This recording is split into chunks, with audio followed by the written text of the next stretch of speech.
faedah dari sudut pendidikan. Faedah dari sudut pendidikan yang pertama. Yang pertama, pelajar tengok ayat inna kadzalika najzil muhsinin. Ayat bermula daripada ayat 79. Ini dia panggil faedah tarbawiyah. Salamun ala nuh fil alamin, inna kadzalika najzil muhsinin, innahu min ibadinal mu'minin. Maka apa yang kita dapat daripada ayat ini? Yang pertama, tulis pelajar. Yang pertama, faedah yang pertama. Faedah yang pertama iaitu orang-orang yang diberi nikmat oleh Allah Azza wa Jalla dengan beberapa nikmat yang besar, nikmat kemuliaan, nikmat yang agung ini disebab apa? Sebab apa? Tulis. Sebab yang pertama, sebab mereka beriman kepada Allah Azza wa Jalla. Orang tak beriman, tak usah royak lah, tak usah cakap dia baik ke dia apa, dia tak akan dapat nikmat yang besar. Syarat dapat nikmat yang besar apa dia? Orang yang beriman. Orang yang beriman.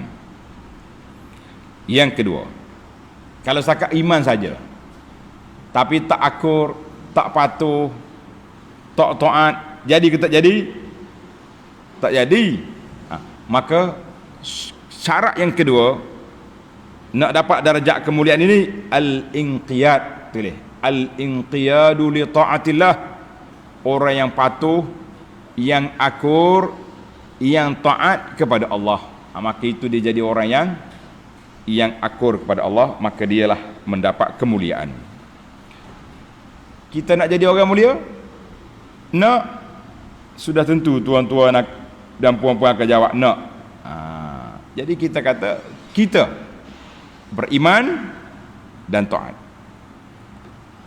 Faedah yang kedua, ayat yang sama.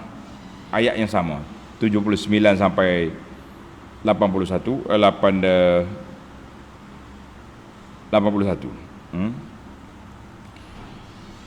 Inna kadzalika najzil muhsinin bi annahu kana muhsinan. Allah Ta'ala balah kebaikan Nabi Nuh sebab apa?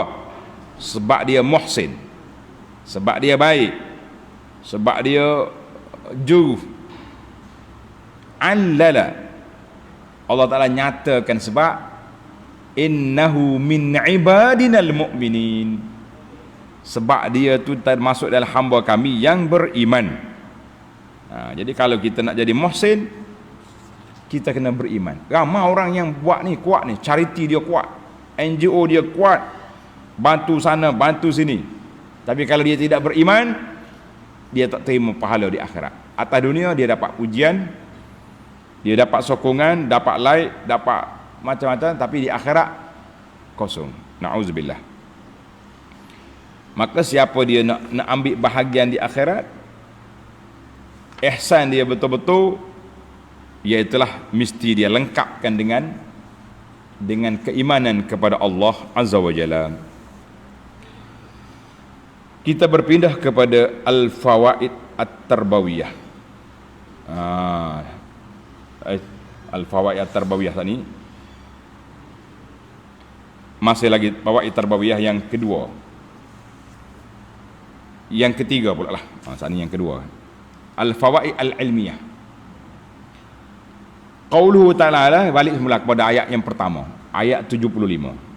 Ayat 75. Walaqad nadana nuhun falani'mal mujibun, sampai ke ayat 82. Summa aghraqnal akharin. Gini ya tulis. Ayat yang kita baca hari ini. Kalau tidak, panjang pula kena tulis ayat. Tuan-tuan, ayat yang kita baca hari ini kisah Nabi Nuh alaihissalam yang menjadi pengajaran kepada orang-orang yang kafir, yang engkar. Kamu tengok apa yang terjadi kepada orang-orang yang telah langgar dakwah Nabi Nuh alaihissalam, mereka mati. Mereka mati. Ia dalam kategori yang sama ni letak A, B. Nabi Allah Ta'ala mendengar doa permohonan hamba-hamba dia. Sebagaimana Allah Ta'ala dengar permohonan Nabi Nuh alaihi salam. Allah dengar permohonan hamba dia. Terus dia beri jawapan. Menunjukkan bahawa mustajabnya doa ni satu nikmat yang besar. Mustajabnya doa adalah merupakan nikmat yang besar. Sebab itulah Allah Ta'ala beri perkenankan doa Nabi Nuh AS.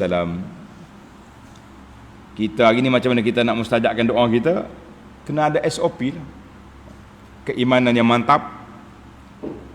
Jaga makan minum halal haram kena jaga. Jangan makan tak tahu kalu kata orang. Jangan main-main. Kalau tidak nanya kita tak. Kita gomo ikut si kata orang. Na'udzubillah. Baiklah. Kita pergi kepada faedah yang ketiga. 3 ke 4? Yang keempat. Betul balik.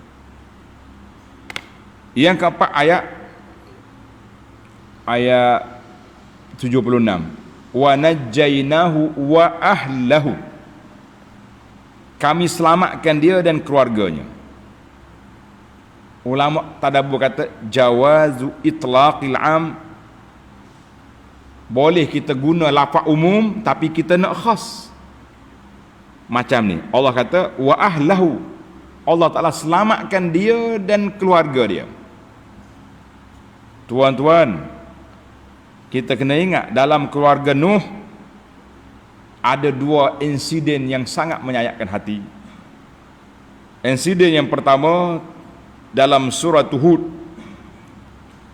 Tulis surah Hud ayat 42. Allah kata wa nada nuhun ibnahu wa kana fi ma'zilin ya bunayyarkam ma'ana wa la takum ma'al kafirin. Anak, seorang anak dia dikatakan anak nama Kan'an. Tak ada dalam hadis tapi disebut oleh sebagai ulama. Dia kata anak nama Kan'an tak mau naik bahtera. Nuh panggil, naik. Dia kata apa?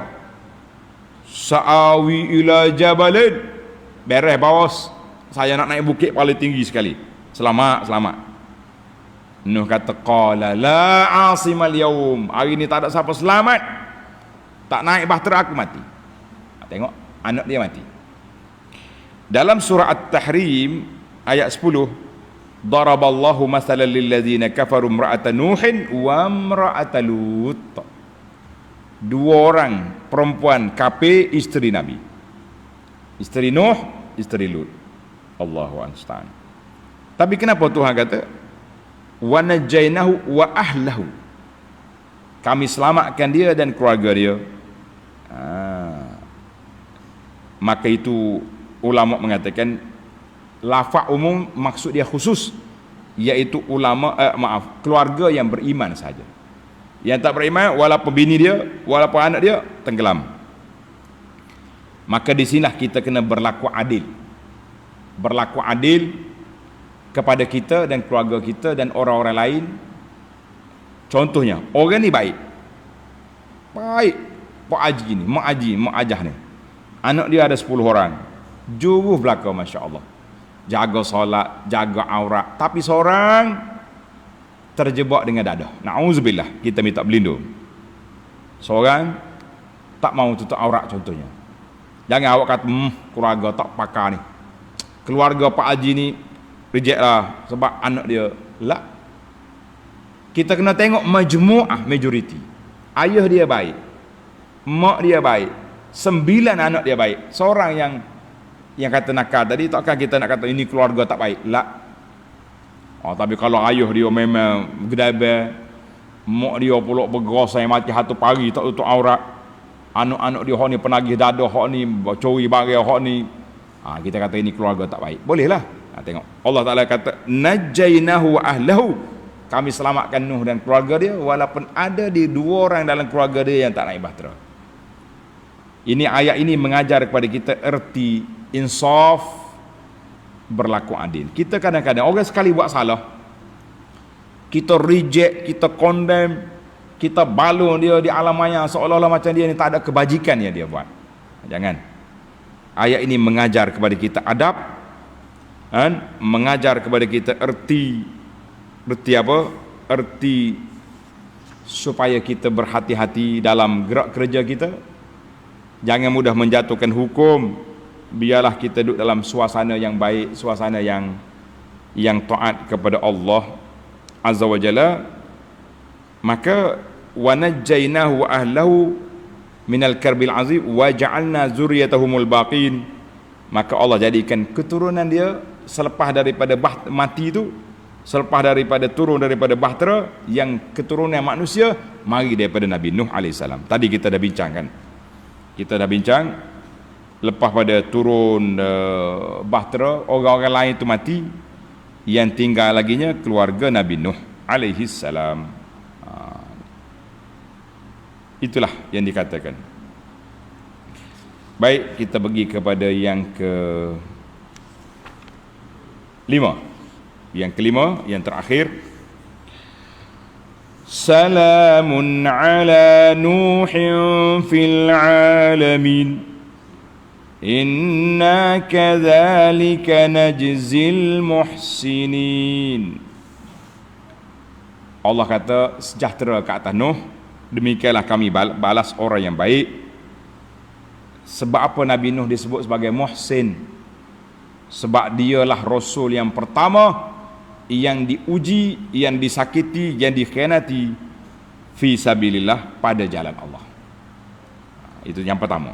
Mana rupa-rupanya orang yang terawal mendapat kedudukan yang baik. Dalam Quran Allah sebut kepada sahabat Nabi, as-sabiqu al-sabiqun al-awwalun minal muhajirin wal ansar. Orang yang pertama, muhajirin, ansar, yang bela Nabi, tak sama dengan orang kemudian. Kita ni senang-senangnya, relax ya. Mari duk kata ke sahabat Nabi, dak kata Sayyidina Abu Bakar, kata ke Umar, puak Syiah ni jahat betul. Itu yang kita, dalam pada ayat yang sama. Maka Allah Ta'ala puji Nabi Nuh. Letak poin yang kedua dalam tajuk yang kelima ni. Allah Ta'ala puji Nabi Nuh sampai ke hari kiamat. Kita mari Nabi Nuh pun kita puji lagi. Maka dalam ayat ini Tuhan kata salamun, sejahtera kepada Nabi Nuh. Salamun. Jadi boleh kalau kita nak bagi salam ringkas, kita kata salamun alaikum, boleh. Dalilnya tengok ayat ini, Allah kata salamun ala Nuh. Dalam ayat suratul Ra'di, malaikat kata kepada ahli syurga salamun alaikum. Suratul An'am faqul salamun alaikum. Tetapi yang lebih afdal, aula, kita tambah alif lam, assalamu alaikum, li'annaha litafkhim wat taksir. Maknanya kita nak besarkan salam dan banyak assalamualaikum. Tapi kalau kita ringkaskan assalamualaikum, boleh. Macam kita duk nulis dalam SMS, WhatsApp ke salam, maknanya itu ringkasan. Tulisnya salam tapi bacanya salamun alaikum. Kalau salam saja tak boleh. Salamun alaikum. Maka inna kadzalika nazil muhsinin. Ayat ini Tuhan kata aku balas orang yang baik. Tuhan tak kata aku balas Nuh. Sebab kalau kata balas Nuh saja, dia jadi syakhs, atas orang. Allah nak beri balasan kepada sifat. Setiap orang muhsin, tak kira nama dia Nuh ke, Daud ke, Sulaiman ke, siapa dia saja, asalkan dia muhsin, maka dia dapat balasan. Sebab itu Allah Taala sebut ini, inna kadzalika najzil muhsinin. Tuhan tak kata salamun ala Nuh, inna kadzalika najzil Nuh lah. Ini rahsia. Kenapa Allah Taala gunakan sifat, dia tak guna nama. Kalau guna nama boleh kena seorang. Bila guna sifat, setiap orang muhsin, setiap orang buat baik, maka dia berhak menerima anugerah daripada Allah Azza wa Jalla. Kita berdoa kepada Allah dengan namanya yang maha indah, dengan sifatnya yang maha tinggi. Allahumma ja'alna minal muhsinin, Allahumma ja'alna minal muhsinin, Allahumma ja'alna minal muhsinin. Ya Allah, jadikan kami daripada orang muhsinin yang melayakkan menerima anugerah Allah di dunia dan juga di akhirat. Amin ya rabbal alamin. Tamatlah kita cerita Nabi Nuh. InsyaAllah kita masuk lagi dalam ayat 83 bermulanya kisah Nabi Ibrahim alaihissalam. Subhanakallahumma wa bihamdika asyhadu an la ilaha illa anta astaghfiruka wa atubu ilaik. Wa sallallahu ala nabiyyina Muhammad wa ala alihi wa sahbihi ajma'in walhamdulillahi rabbil alamin. Wassalamualaikum warahmatullahi wabarakatuh.